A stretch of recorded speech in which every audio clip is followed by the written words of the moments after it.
资本市场只相信实力，不相信顶流。10月12日，风华秋实集团控股有限公司第5次向港交所主板递交上市申请。该公司曾在2021年1月22日、2021年9月27日、2021年11月15日和2022年4月1日4次向港交所递交招股书，但最后都落得招股书失效的境地。风华秋实是一家在中国经营超过10年的音乐娱乐服务供应商，主要专注于售出音乐版权及音乐录制业务，辅以演唱会主办及制作、艺人管理。按2021年中国售出音乐版权及录制产生的收益计算，风华秋实在400多间音乐唱片公司中排名第15位，市场份额仅为0.6%。不过，这并不妨碍这家公司出圈，因为它旗下有一位顶流男艺人鹿晗。2015年，风华秋实与当时最火的顶流鹿晗签订独家音乐合约，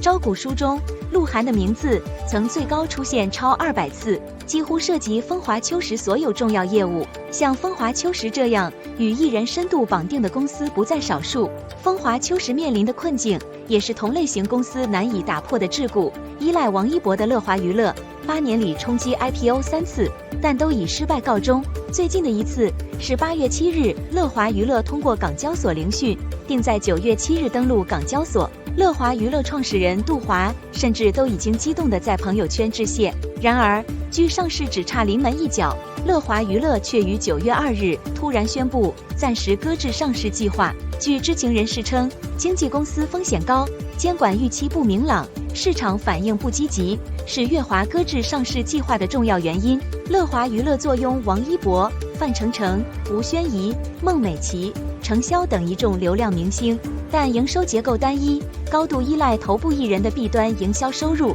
尤其是顶流王一博。风华秋实第5次地表港交所，今年上半年期内溢利仅为83.3万，纯利率则暴跌至2.0%。中华网